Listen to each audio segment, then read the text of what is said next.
السلام علیکم ورحمۃ اللہ وبرکاتہ۔ جواب دینا ضروری نہیں تھا، کمنٹس میں میرے بارے میں کچھ یہ کہا گیا ہے کہ میں نے غالباً کوئی غلط بیانی کی ہے ہیمفرے کے اعترافات کے بارے میں۔ تو کوئی بات نہیں، دنیا میں اعتراضات بھی ہوتے ہیں، گالی گلوچ بھی ہوتی ہے، لیکن صورتحال یہ ہے کہ اگر آپ کے اندر ہمت ہے یا آپ میں کے علماء میں سے جتنے بھی بڑے بڑے علماء ہیں دنیا کے کسی عالم سے آپ رابطہ کر کے مجھے اس کتاب کے مؤلف کا یا مصنف کا نام بتا دیں، اگلی بات اس کے بعد کریں گے۔ صرف مؤلف ہوتا ہے یا مصنف ہوتا ہے، جس نے یہ کتاب لکھی ہے اس کا نام بتا دیں، ٹائٹل پہ لکھوا کے چھپوا دیں تاکہ یہ بات کلیئر ہو جائے۔ یہ سارا ڈرامہ ہے اور ساری مغلظات ہیں، بلکہ یوں کہیے کہ یہ بکواسات ہیں جو اس کتاب کے اندر لکھے ہوئے ہیں۔ اگر آپ کے اندر ہمت ہے تو کم از کم، میں کتاب کی بات نہیں کر رہا پوری کتاب کی، صرف اتنی بات ہے کہ آپ اتنا بتا دیں کہ کتاب لکھنے والے کا نام کیا ہے، کہاں کا رہنے والا ہے، تعارف کرا دیں، کتاب کے اوپر لکھ دیں یا ہمیں بھیج دیجیے تاکہ ہم تحقیق کر لیں۔ جی، اب ہم چلتے ہیں اپنے مہربان بھائی کے اعتراضات کے آخری حصے کی طرف۔ پہلے جو اعتراضات کیے گئے ہیں وہ تو تہمتیں ہیں، لیکن ان کے سوال کا یا اعتراضات کا جو آخری حصہ اس میں ایک سوال پوشیدہ ہے۔ وہ کہتے ہیں کہ اگر آپ کی تحقیق آل شیخ اور آل سعود حفظہم اللہ کے بارے میں جو آپ نے بیان کی ہے، اگر آپ سچے ہیں تو آپ بتائیے کہ ہیمفرے کے بارے میں آپ کیا جانتے ہیں یا آپ کیا سمجھتے ہیں اس کے بارے میں۔ تو غالباً وہ یہ کہنا چاہ رہے ہیں کہ ہیمفرے نے جو اعتراضات عائد کیے ہیں، جو تہمتیں لگائی ہیں شیخ مجدد الدعوہ شیخ محمد ابن عبد الوہاب رحمہ اللہ تعالی عنہ پر، ان کی طرف تھوڑا سا میں آپ کی توجہ دلاؤں گا کہ لوگ چلتے چلے آئے ہیں، ستیزہ کار رہا ہے ازل سے تا امروز، چراغ مصطفی سے شرار بولہبیست۔ اور اسی طرح رب العالمین نے ارشاد فرمایا وَكَذَلِكَ جَعَلْنَا لِكُلِّ نَبِيٍّ عَدُوًّا مِّنَ الْمُجْرِمِينَ وَكَفَىٰ بِرَبِّكَ هَادِيًا وَنَصِيرًا۔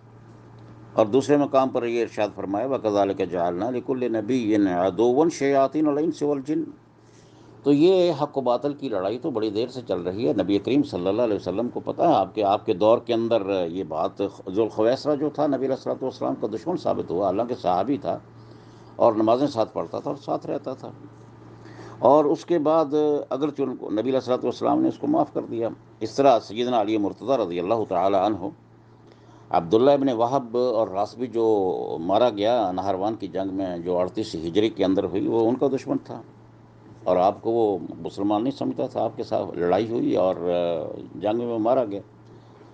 اس لیے وہ جو پارٹی تھی ان کو وہابیہ کہا جاتا تھا یا وہابیہ کہا جاتا تھا۔ اور اس طرح دوسری صدی ہجری میں عبد الوہاب ابن عبد الرحمن ابن رستم جو شمالی افریقہ میں یعنی الجزائر جس کو کہتے ہیں، اور مراکش کا وہ علاقہ جس کے اندر وہ طاہرت کا علاقہ موجود ہے، طاہرت یا طاہرت، وہاں ان کی حکومت قائم ہوئی تھی۔ یہ عبادی فرقہ ہے اور یہ خوارج کا فرقہ ہے، یہ دوسری صدی کا ہے۔ چونکہ اس کا نام عبد الوہاب ابن عبد الرحمن ابن رستم تھا، اس لیے ان کو وہابیہ کہا گیا، وہابیہ کہا گیا، الوہابیہ کہا گیا۔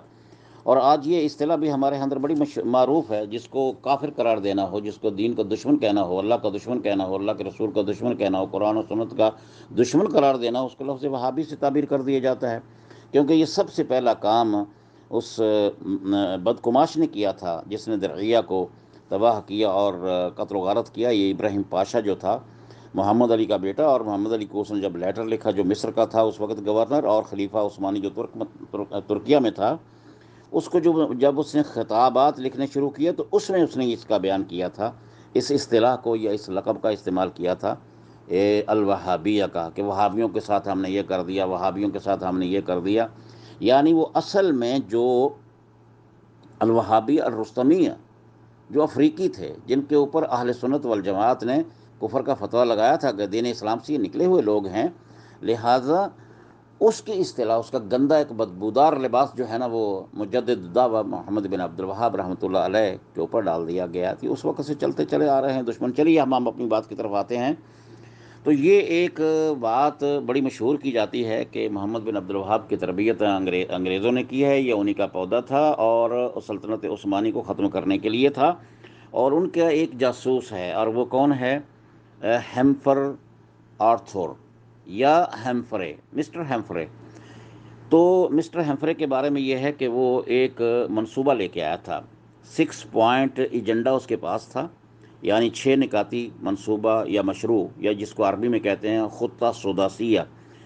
اس میں سے پہلا یہ تھا کہ یہ ذمہ داری لگائی تھی انہوں نے کہ مسلمانوں کو کافر قرار دینا ہے، تکفیر المسلمین، اور دوسرا یہ تھا کہ بیت اللہ کو گرانا ہے، تیسرا یہ تھا کہ خلیفہ جو وقت ہے اس وقت عثمانی خلیفہ، اس کو تخت سے اتارنا ہے، یعنی اس کی خلافت ختم کرنی ہے. اور چوتھا منصوبہ یہ تھا کہ جو حضرت سیدہ عائشہ صدیقہ رضی اللہ تعالی عنہا کے حجرہ مبارکہ پر نبی صلی اللہ علیہ وسلم کی قبر کے اوپر جو قبہ ہے اس کو گرانا ہے.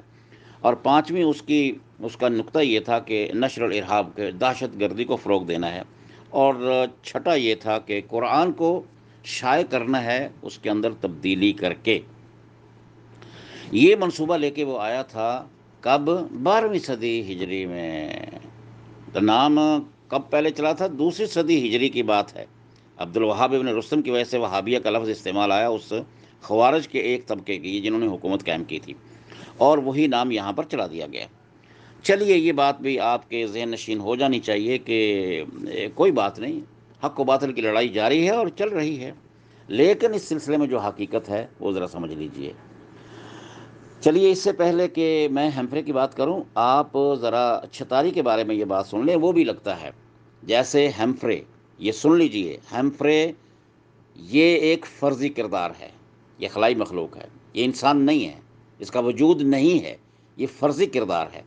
یہ میں شرح صدر سے کہتا ہوں، ببانگ دہل کہتا ہوں، یہ کردار نہیں ہے.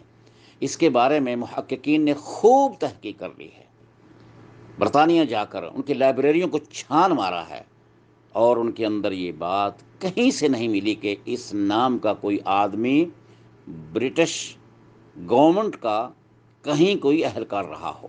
اس کا وجود ہی نہیں ہے. اور اس سلسلے میں بہت بڑی جو بات ہے وہ ایک بہت بڑے عالم گزرے ہیں، الشیخ محمد سعید رمضان البوطی. یہ ترکی میں پیدا ہوئے تھے اور اس وقت شام میں وہ فوت ہونے کے بعد وہیں دفن ہیں. ان سے کسی نے پوچھا اسی کے بارے میں، ہیمفرے کے بارے میں پوچھا کہ آپ کا کیا خیال ہے اس کے بارے میں، جبکہ وہ محمد بن عبد الوہاب رحمۃ اللہ علیہ کی تحریک کا اور ان کے خاندان کا شدید ترین مخالف اور دشمن تھا. بہت بڑا عالم تھا، اس میں کوئی شک نہیں، ایک نام ہے ان کا. لیکن اس سے جب پوچھا گیا، ان کے شاگرد نے پوچھا گیا، اور جس کی ریکارڈنگ آج بھی موجود ہے، اس نے کہا کہ جب میں نے سوال کیا ان سے صاحب تو نتیجہ کیا نکلا؟ انہوں نے کہا کہ بھائی 300 سال کی تاریخ میں نے ہیمفرے کے نام سے ڈھونڈنے کی کوشش کی ہے. میں بھی پریشان ہوں کہ اس کی کتاب سامنے ہے، لیکن 300 سال کے اندر، اس پیریڈ کے اندر کہیں بھی اس کا کسی جگہ کسی کتاب میں اس کا وجود نہیں ہے. اس کی کتاب آ گئی ہے فرضی بغیر نام کے. تو میرے بھائی بات یہ ہے کہ جس آدمی کا آپ ذکر کر رہے ہیں، ہیمفرے اس کی کتاب سے بڑے بڑے علماء حوالہ دیتے ہیں. کتاب پاکستان میں چھپی ہے، اور یہ چھپی پتہ کب ہے؟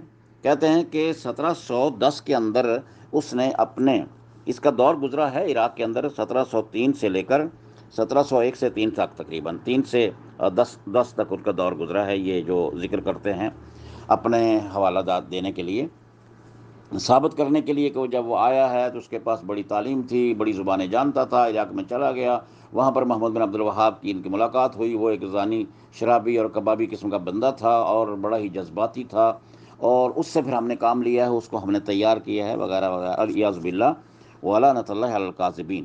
تو اب بات یہ ہے کہ وہ یہ کہتا ہے کہ 1703 کے اندر وہ آیا تھا عراق میں، اور 10 کے بعد وہ واپس آیا ہے ترکیہ میں. تو وہاں اس نے پھر اپنی وہ دستاویز، یعنی اپنی ڈائری بھیجی ہے کہاں؟ انگلستان میں، اور چوری کے ساتھ، کیونکہ وہ جاسوس تھا. تو اس کو بعد میں، یعنی 275 سال بعد 1995 میں اس کو شائع کیا گیا. نہیں، ایسا نہیں ہے بھائی، اس سے پہلے بھی وہ شائع ہوئی ہے، کئی مرتبہ شائع ہوئی ہے یہ کتاب. ہاں 1995 میں آپ یہ کہہ سکتے ہیں کہ اصفہان کے علاقے سے شائع ہوئی ہے. تو چونکہ اس کتاب کا کوئی مصنف اور مؤلف تو ہے نہیں، وہ فرضی کہانی ہے، لہٰذا اس لیے کسی کو جرت ہی آج تک نہیں ہوئی جو ہم یہ کہتے ہیں. محمد بن عبد الوہاب رحمۃ اللہ علیہ 1703 میں تو پیدا ہو رہے ہیں، 1703 میں پیدا ہو رہے ہیں اور 1791 میں ان کی وفات ہو جاتی ہے۔ تو جب یہ شخص عراق گیا ہے اس وقت ذرا اندازہ لگائیں کہ محمد بن عبد الوہاب رحمۃ اللہ علیہ کی عمر کتنی ہوگی، 8 سال، 9 سال، 10 سال۔ اس کی زندگی پڑھیے، اس کی کتابیں پڑھیے، جو اس کی مخالفت میں ہے اس کی کتابیں پڑھ لیجیے، ذرا اندازہ لگا لیجیے کہ بندہ کب یہاں سے نکلا ہے، اویینا سے نکل کر حریملہ ہے، اویینا ہے، اس کے بعد یہ عراق میں بھی گئے ہیں، مکہ بھی گئے ہیں، مدینہ بھی گئے ہیں، بڑی انہوں نے تحقیق کی ہے۔ تو سوال یہ پیدا ہوا کہ اس کی ملاقات وہاں، یہ کتنی عمر میں گئے تھے اس وقت جب یہ ذکر کر رہا ہے ہیمفرے جھوٹا آدمی؟ اس وقت تو محمد بن عبد الوہاب ابھی یہ اپنی طفل مکتب میں تھا، اپنے باپ کے ساتھ پڑھ رہا تھا، اپنے باپ کے ہاں، اس کا باپ قاضی اور جج تھا اور عالم دین تھا۔ تو گویا یہ کہانی جو ہے میرے دوستو، کہانی ایک بنائی گئی ہے، قصہ ہے، افسانہ ہے، یہ افسانوی کہانی ہے۔ اور اسی طرح جنگل کی حویلی کا ذکر بھی لگتا ہے جس کے اندر وہ بتاتا ہے کہ وہاں پر بندے پیدا ہوتے ہیں، اور 1920 کے اندر رنگیلا رسول کی جو کتاب لکھی گئی وہ بھی اسی جنگل بستی کی ہے، جنگل حویلی کی ہے، جس کا ذکر وہ چھتاری صاحب کرتے ہیں۔ اور اس طرح انہوں نے ایک بہانہ ہی بنایا کہ ذکر کیا ہے انہوں نے کہ مرزا غلام محمد بھی وہاں سے تیار ہوا، سلمان رشدی بھی وہاں سے تیار ہوا جس نے آیات الشیطانیہ لکھا ہے، یعنی سیٹنک ورسز بنائی ہے کتاب، اور آج بھی ان کی حفاظت کے اندر موجود ہے۔ تو میرا سوال یہ ہے کیا وہ بستی آج موجود نہیں ہے جہاں پر علماء تیار کیے جاتے تھے فساد پیدا کرنے کے لیے اور لوگوں میں تقسیم کیا جاتا تھا، دنیا کے اندر جاتے تھے؟ آج وہ بستی ہے یا نہیں ہے انگلستان میں؟ اب تو آج کا ترقی کا دور ہے، 300 سال پہلے کی نہیں بات ہے، آج تو بہت بڑی ترقی کا دور ہے۔ تو اس میں تو آج کو پتہ چل جانا چاہیے کہ وہ بستی کب آباد ہوئی تھی، کب برباد ہوئی ہے یا نہیں ہے۔ تو یہ بھی کہانی اسی طرح لگتی ہے جیسا کہ ہیمفرے کی ہے، یہ بھی جاسوسی لگتا ہے اور یہ اپنے آپ کو گورنر بناتا۔ اس کی تحقیق میں جاتے تو وہاں بھی کچھ نہیں ملتا، بڑی افسانوی کہانیاں ہیں۔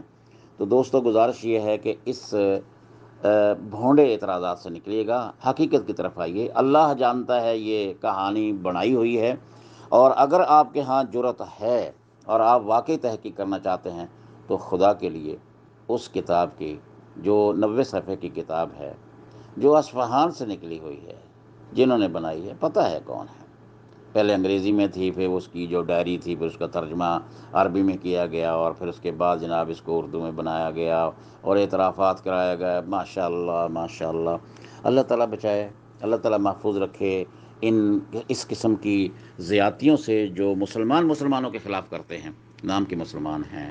اصل بات یہ ہے کہ یہ کتاب رافضیوں کی اور باطنیوں کی لکھی ہوئی ہے، اسی لیے جرت نہیں کرتے اس کے مصنف مؤلف کا نام درج کر دیا جائے۔